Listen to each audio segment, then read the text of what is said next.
Assalamualaikum warahmatullahi wabarakatuh. Selamat sore semuanya. Terima kasih sudah meluangkan waktu untuk hadir dalam presentasi hari ini. Saya Najwa Talita Syahla akan menjadi moderator yang menemani teman-teman selama sesi berlangsung. Hari ini kita akan menyimak presentasi dari Alia Maharani, Khadiza Ade Rizky, Miracle Sinaga, Renita Maulidia Tarigan, Sanifatul Azza, dan Yasmina Karima yang akan membahas topik yang sangat menarik yaitu analisis ekonomi program gizi guna untuk memenuhi tugas mata kuliah ekonomi pangan dan gizi. Mari sekarang kita langsung sambut saja Khadiza Ade Rizky untuk memulai presentasinya. Silakan. Baik, di sini saya akan menjelaskan mengenai pengertian Cost Effectiveness Analysis atau CEA. CEA ini adalah metode untuk membandingkan biaya dan efektivitas dari dua atau lebih intervensi kesehatan. CEA merupakan alat untuk mengidentifikasi alternatif intervensi kesehatan dan gizi mana yang mencapai tingkat manfaat terbesar dalam hal output hasil atau dampak per unit investasi. Hasil dari CEA dapat digunakan untuk menentukan intervensi mana yang paling efisien, yang artinya memberikan hasil terbaik dengan biaya paling rendah.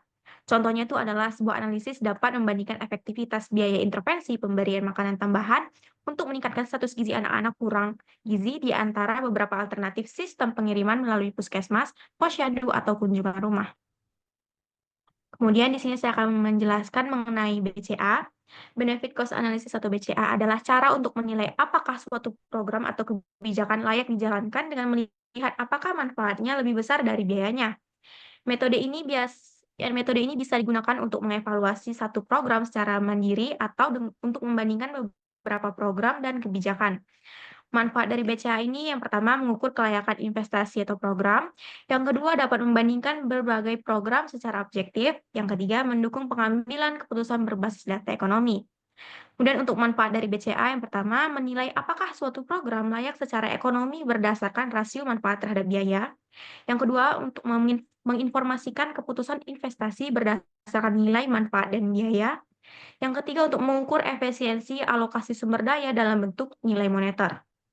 BCA digunakan untuk melihat apakah manfaat yang diperoleh dari suatu program dalam bentuk uang lebih besar dibandingkan biayanya. Kalau manfaatnya lebih besar, maka program tersebut dianggap layak untuk dijalankan dan pantas mendapatkan alokasi sumber daya. Nah, terdapat tiga kriteria yang umumnya digunakan untuk mengumpulkan dan membandingkan manfaat dan biaya. Yang pertama, nilai sekarang bersih ekonomi atau yang disebut dengan net present value. Yang kedua, rasio biaya manfaat ekonomi atau disebut dengan benefit cost ratio. Yang ketiga, tingkat pengembalian internal ekonomi yang disebut dengan internal rate of return. Selanjutnya, pembahasan mengenai Disability Adjusted Life Year, yaitu adalah ukuran beban penyakit yang dihitung dari jumlah tahun kehidupan sehat yang hilang karena penyakit atau kematian dini. Dali ini menggabungkan antara YLL atau Years of Life Loss, yaitu tahun hidup yang hilang karena meninggal sebelum usia harapan hidup, dengan YLD, yaitu Years Life with Disability, yaitu tahun hidup yang dijalani dengan kondisi disabilitas. Nah, tujuan dan manfaat dari DALI ini yaitu menilai beban total penyakit di populasi.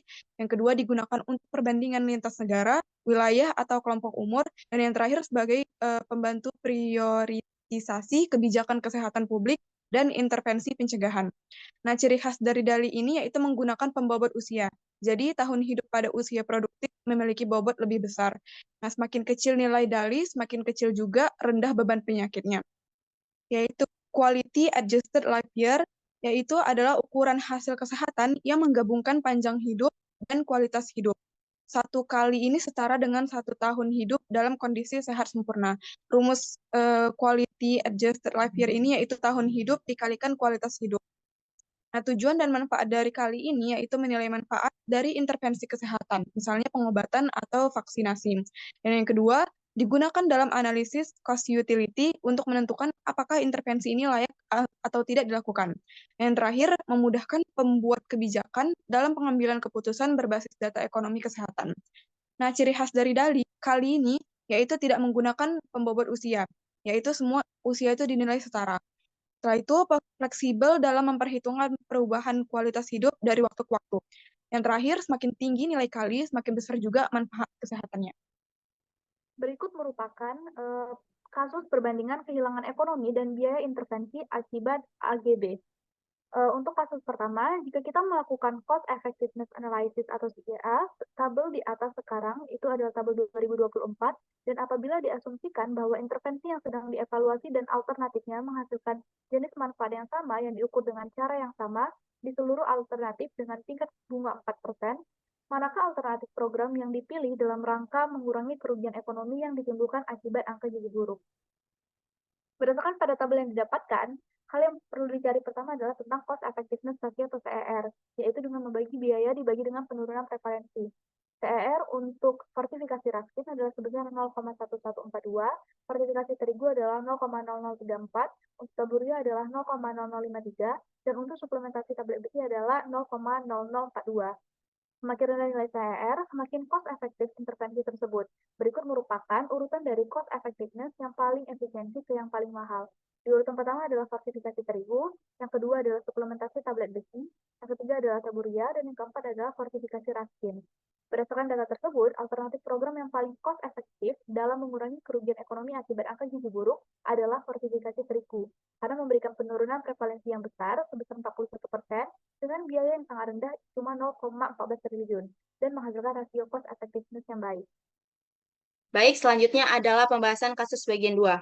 Jika kita melakukan benefit cost analysis tabel di atas sekarang dan dengan tingkat bunga 4%, manakah alternatif program yang dipilih dalam rangka mengurangi kerugian ekonomi yang ditimbulkan akibat AGB?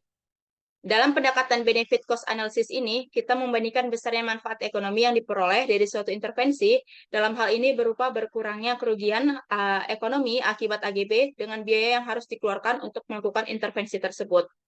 Pertama, kita hitung besar biaya fortifikasi raskin pada tahun 2025.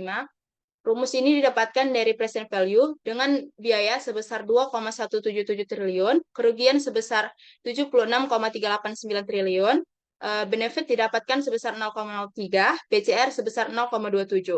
Kemudian fortifikasi terigu, biaya didapatkan 0,23 triliun, kerugian sebesar 52,05 triliun, dan benefit didapatkan sebesar 0,004, kemudian BCR didapatkan 1,33. Selanjutnya ada taburia. Biaya yang didapatkan adalah 0,26 triliun, kerugian sebesar 6,42 triliun, dan benefit sebesar 0,040, BCR sebesar 8. Pada suplementasi tablet besi, biaya didapatkan 0,10 triliun, kerugian sebesar 3,37 triliun, benefit sebesar 0,03, BCR sebesar 7,5. Semakin besar BCR berarti semakin besar manfaat yang didapat dari analisis ini. Maka program taburia adalah pilihan yang terbaik untuk pemilihan program AGB. Selanjutnya adalah pembahasan kasus bagian yang ketiga. Apakah penjelasan pada kasus tersebut sudah sesuai dengan konsep KALI? Jawabannya adalah iya. Penjelasan pada kasus tersebut sudah sesuai dengan Quality Adjusted Life Year atau yang disingkat dengan KALI, di mana KALI adalah satuan yang menggabungkan jumlah tahun hidup dengan kualitas hidup selama tahun-tahun tersebut. Nilai KALI sebesar 1 menunjukkan 1 tahun hidup dalam kondisi kesehatan yang sempurna, sedangkan nilai KALI di bawah 1 mencerminkan kualitas hidup yang lebih rendah. Dalam kasus tersebut, terdapat beberapa poin. Yang pertama, individu yang tidak diobati hanya memiliki harapan hidup 1,3 tahun dengan kualitas hidup menurun di tahun kedua. Yang kedua, dengan pengobatan, individu bisa hidup selama 10 tahun penuh dengan kualitas hidup sempurna. Yang ketiga, maka penambahan kali dari pengobatan adalah 10 dikurangi 1,3 sama dengan 8,7 kali. Yang keempat adalah biaya pengobatannya adalah $60.000 sehingga diperoleh cost effectiveness ratio sebesar $6,8907 per kali. Sehingga dapat disimpulkan perhitungan ini sudah mencerminkan prinsip dasar kali, yaitu menilai efektivitas suatu intervensi medis berdasarkan penambahan waktu hidup dan kualitas hidup. Sekian dari hasil penjelasan kami, saya kembalikan kepada moderator. Baik, terima kasih Miracle Sinaga. Sekian dari presentasi dari kelompok kami. Lebih dan kurang kami mohon maaf. Wassalamualaikum warahmatullahi wabarakatuh. Selamat sore.